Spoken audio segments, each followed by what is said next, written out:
All right, guys, what's up? Listen, I apologize. The first 15 minutes of the keynote got just goat fucked. The videographer just didn't hit record, so I got this is gonna be the placeholder for the first 15 minutes, and then it's gonna kick into, you go to the next video, it'll kick into the actual keynote, so I apologize, but this will be just as good. The main thing I want to make sure I get through to you here is that rebranding is inevitable. Every business on a long enough timeline is gonna have to rebrand. Things are gonna shift in the market. Technology is gonna come in, people are gonna wanna do different stuff. Like we saw that with CrossFit in the early days. Everyone was just going to a Globo gym, doing the selectorized equipment and then going on a treadmill for 30 minutes. And there was a need for some freshness. CrossFit brought that freshness and it exploded the micro gym scene, and it'll never be the same again. Now I believe where we're entering into a market is a level of sophistication with the same idea. You're seeing, models like Orange Theory, F45, and Barry's open up, metabolics and urban movements that are taking those ideas, trimming the fat, keeping what works from an operational capacity standpoint, and kind of re-evolving the same idea in a better 2020 package, if you will. Now, I've got a couple reasons, listed right up here. You guys can see the PowerPoints and you've got a link to them.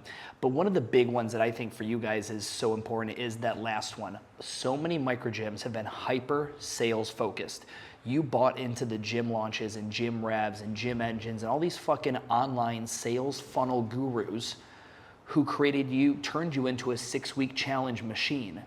And guess what? Anything you do consistently is branding.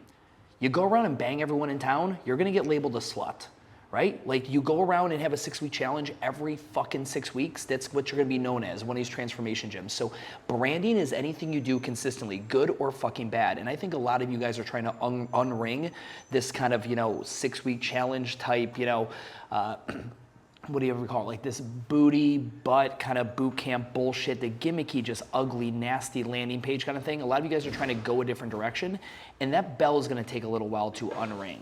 But we're going to get into a little bit of that. But for whatever reason, you're deciding to rebrand, whether you don't align with the core values and core focus of your CrossFit gym anymore, whatever the fuck it may be, just realize that every business on a long enough timeline goes through this process. If you're still in business in 20 years from now and you haven't changed a goddamn thing, you're probably in a lot of fucking trouble.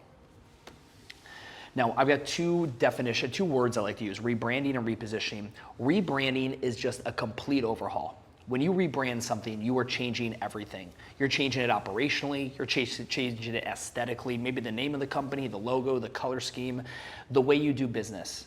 Your HR, your internal team will probably change as well. Repositioning, though, is not as thorough. Repositioning is maybe just a different focus of your core values and core focus, a different, take on the same problem. You're not trying to do something different with the business, you're trying to do something better, or maybe attack it from a different angle. I think for a lot of you guys, especially the ones that are the CrossFit gyms here, you're not really looking to get rid of CrossFit necessarily, you're looking to kind of just change the angle and the position that you take on it to make yourself more appealing to the mass market. So I need you guys to figure out, take a look at these notes here and figure out what is it you're doing. Are you doing rebranding or repositioning? And if you're still confused, I like to use this kind of an analogy. Think of a person. Think of your business as a person. Rebranding would be like if Stu went ahead, I got my dick chopped off, I got a pair of tits on me, I became Sally, and I instantly, I went from being a Republican to a Democrat. I went from living on the east side to the west side. I started talking different, acting different. You would run into me and be like, bro, I've known you for 20 years and I don't fucking recognize you. That is rebranding. Way more severe. It takes way longer. It's from the inside to the outside. Now, repositioning would just be changing clothes. Like, you ever run into someone you knew in college and you're like, when did you become a fucking hippie? And they dress a little bit different, but they're essentially the same fucking person. That is more along the lines of repositioning. Again, not as drastic, but what it allows you to do is just take a different angle, a different position on the similar problem you were trying to solve previously. So think to yourself, what are we doing? Are we going to completely rebrand or are we going to reposition? Now, the spectrum of these scenarios, especially for the weekend of the Self-Made Summit, was pretty much isolated to these 6. Now, you could probably think of some others, but they normally come down to this. Essentially, you're going to rebrand your current model and stay in the same location. You're going to rebrand your current model and change the location, very similar to what I did with Urban Movement. You're going to keep your current model and then add an additional one on top of it and stay in the same location. Or maybe you're gonna do what EvoFit did. Keep your current model, add a secondary brand, and change the location. Or do what maybe Metabolic did. Metabolic sold their CrossFit gym and created a whole new model in a new location.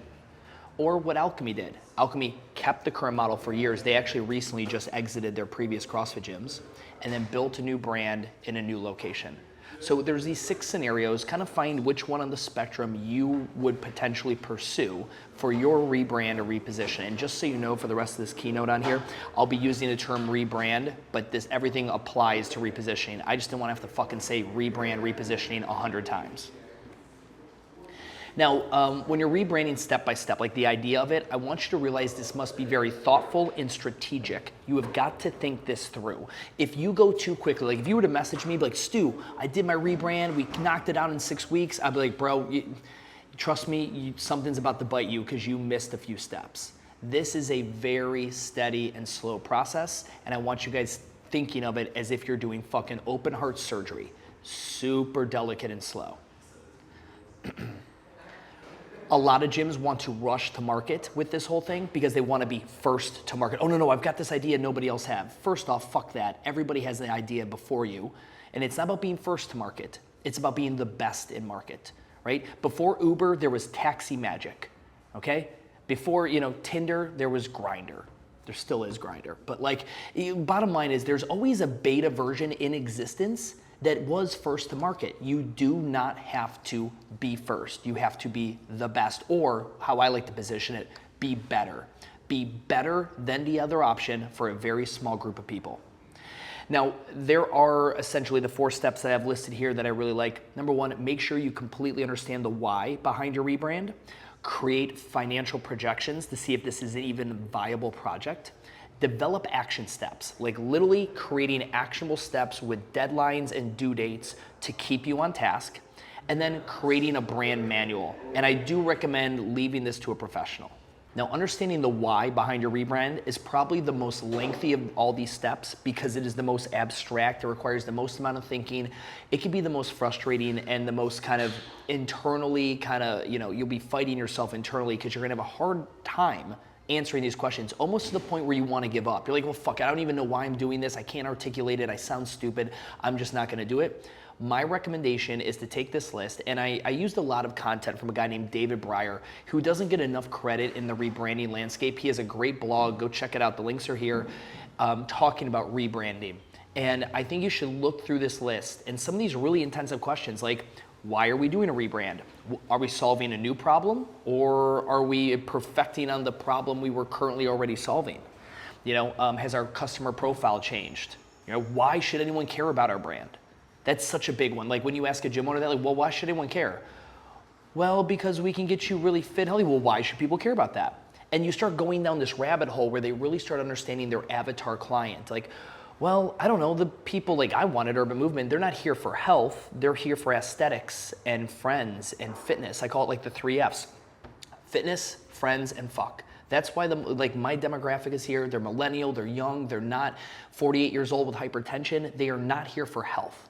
They're not. They're here for fitness. They're here for social. And these kind of questions will help take you down that rabbit hole to figure out who that avatar client is for your brand or for your new brand or the current brand that you're just repositioning. Now, getting into creating a financial projection, this is something that once you have all those, you need to figure out, can I afford this? Because I promise you, it is so much more expensive than you think. You might have done the easy math, like I'm gonna buy some of this equipment, I'm gonna repaint this, a logo is gonna cost me that. Trust me, there are financial elements here you are not even thinking of. And this is one that we really don't understand them until we kind of lift open the hood and we find out how much we're rebranding, right? Are we doing a full overhaul? Are we doing more of a repositioning? But some things I want you thinking here is, are you updating all the logos? Like, is that gonna mean like you gotta get rid of the mural in your gym and all your retail needs to go and the website needs to be changed and the sign on the front has to happen? Do we have to switch all the social media handles, right? Are you changing color schemes? Is that gonna be a whole $5,000 paint job? Is there new equipment, or are you gonna have to liquidate old equipment? Are you getting rid of the rig? Are you getting rid of barbells? Staff and membership attrition. God, when a rebrand happens or even a repositioning, you will have members who don't like that you took something off the menu. You will have staff that don't believe in the new methodology. You will have attrition, and that will directly cost you money. You're gonna need to factor those things in. So what I've done here is essentially broken down some things I recommend you do, and then I have a makeshift Excel sheet you can utilize. At the end of this, I'm gonna recommend that you talk to a professional like Clay with Rig Equipment or John Briggs at Insight Tax, someone who can help you make sense and plan financially for a rebrand, which both those guys are very, very efficient at. But I would recommend a 3 to 5 year breakdown. I'm going into year 3 of Urban Movement's rebrand. We are not even close to being done. We have not made anywhere near the impact we want to. We are not at the membership level we want to. We still have so much left to do, and we're going into year 3. So be making at least at a minimum a 3 to 5 year pro forma to plan for this rebrand. When you're going to go ahead and you're looking to give special consideration to stuff, think of things that are outside your scope, like build outs, constructions and permits, working with different trades. If you are gonna, I want a coffee lounge, or I need bathrooms, or I'm gonna redo this, or maybe it's a new building, whatever it is. Those kind of things where like you have a member who's a carpenter who's gonna help you out at cost, it's not gonna cut it. You wanna get multiple quotes, really dig deep into that, because that's where generally the money suck is in the areas that you can't help out in. Any of the marketing costs, if you're gonna do a pre-sale, a lot of you guys are opening up new locations, or you wanna start a new model inside of the gym, and you need to pump it full of members initially, because you have a big cash expenditure on the front end with the rebrand or the reposition. So I recommend making sure that you have enough money allocated for marketing to get the word out. You have gotta recoup that initial cost. And then, like we talk about estimated attrition due to the rebrand. Now, acquiring additional capital is generally needed unless you've been saving up for this whole thing, which unfortunately most have not. And it's actually gonna be a lot easier for you when you go to rebrand if you can show them a track record of profitability. So if you've been a successful gym so far and you go to a bank and say, hey, listen, we did this, and now we're gonna position it like this, which is gonna make us this much more money, you probably are gonna get a decent SBA line of credit, or you'll be able to get some traditional lending or get an investor to look at that and give it the thumbs up. So generally it's a lot easier to get cash for this kind of stuff when we are rebranding or repositioning, because we have a track record of being profitable. Now, if you don't have a track record of being profitable, we need to probably discuss this whole thing from Jump Street, because remember, rebranding is not a fucking Band-Aid that is gonna fix your shitty goddamn business. And then when in doubt, guys, Clay and John, they're your fucking guys. There's their links down below. Hit them up, let them know you're rebranding. You want to be financially sound before you get into it, and they will be able to help you. This is just a screenshot from what I utilize, and I'll have a link in this on the slides over there to the side, but this is just a quick layman's way to start organizing all those itemized expenses. And then we get into the third one, which is developing these action steps. And when you're, I'm not gonna commit necessarily to this 80-20 because it really varies based on the project, but in my experience with working with other micro gyms, not even just my own, 80% of the rebranding is gonna be slow and steady, especially when you have a dedicated model that is generating you cash and you don't wanna rock that boat too much. You're gonna have more of a fast Band-Aid the last 20% of the go through, okay? It's gonna be nice and steady at that point. Now, if you are gonna keep and sell your current business and just start an additional brand, kind of like what Metabolic did, Alchemy did, EvoFit did, then you're able to move a lot quicker because you're cash heavy on the outside, meaning you're putting a ton of money out for this new thing. You have to build out a new space, buy torpedoes, you gotta do this new brand logo. So you have such a cash flow heavy outage, you need to import some new revenue. You need to create new revenue. And that's why I'm telling people to move faster when they're going that route. The timeline will be based on the complexity of the project, and you'll want to accept it with flexibility and patience. Can I just say that flexibility and patience is it's not a characteristic trait you do or do not have, it's a skill set you fucking develop. I am the most impatient. I'm the guy who will spend $90 for next day shipping on a product that costs $50. I'm the most impatient motherfucker in the world, and this rebranding process has taught me nothing but patience. I don't look at anything less than a quarter. Literally, the shortest amount of time I look at anything is in a 3-month period. And I recommend you do the same, because if you're living this thing day to day, week to week, month to month, you're gonna blow your fucking brains out, because it is so goddamn frustrating to go through a rebrand. Now, would you like to see kind of a breakdown chronologically of step-by-step how to go through this, okay? Well, there fucking isn't one. I literally made this as a sarcastic gesture so you guys would realize there is no fucking timeline. This thing right here, that is not, like, there is no way for me to sit down and say, oh, well, first you're gonna do this, and then you're gonna do that. It is so project to project, it's unreal. Now, could one of you guys maybe look at this timeline and it applies to yours? Sure, good, great, grand. But I need you to know that ultimately, it'll look something like this, but it's all gonna be very dependent based on where you're starting and where you wanna go. What kind of financing can you get? How much change needs to happen? There's so much that goes into it. Don't be looking for templates.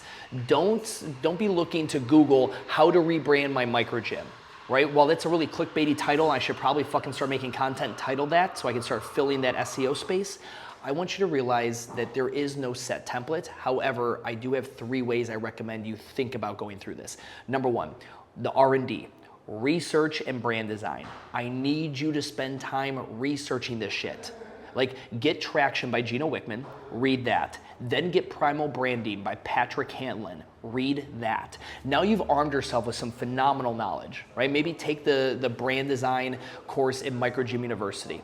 Whatever it is, I need you to be armed, because if you sit down and be like, I want to rebrand, I'm like, great, what's the new brand gonna be? And you just fucking sit there and drool out of the corner of your mouth and you have no fucking intelligent answer to give me, no one is gonna be able to fucking help you. You have got to have an idea, a vision. You must be able to articulate it, long form and short form. And if that's not there, you need to spend more time here in step 1, in research, brand design.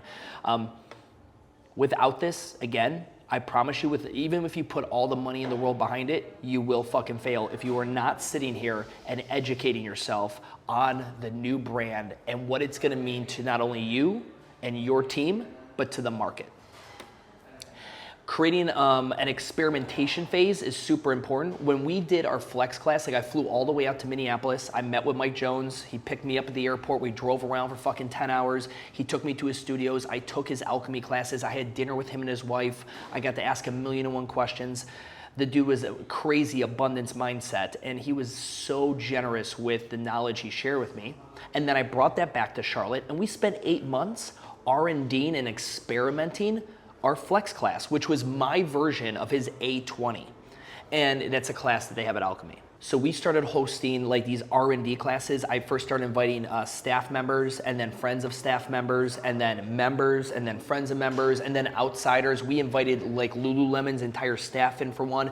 We R&D'd this thing so many fucking times over that we were able to hear and get feedback and all that good shit. And I cannot recommend that enough. Beat the fucking horse to death and then beat it some more. You cannot practice this enough, and you'll get to a certain point where you need to get it to market, but most people, that's not the issue. Most people, the issue is spending not enough time perfecting the R&D and the experimentation of that fucking class. You know, build, measure, break, and rebuild new floor layouts. So if you're doing that, get a lot of blue painter's tape. We go through blue painter's tape like crazy here, measuring things out, how much square footage, how should this flow. It gives us a good visual identity on the floor as to how things move. I cannot recommend investing in blue painter's tape for your gym floor as you're going through this process.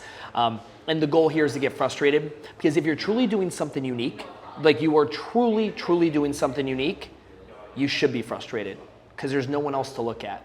If you're just copying what I'm doing or Metabolic or whatever, that's easy. Anyone can do that, and you'll soon be irrelevant when a Metabolic actually opens up next door to you or an urban movement moves next door to you. But to create something like take inspiration and then create something yourself, fuck. That, my friend, is going to cause a ton of frustration, as it rightfully should. All right, now to the rest of the keynote.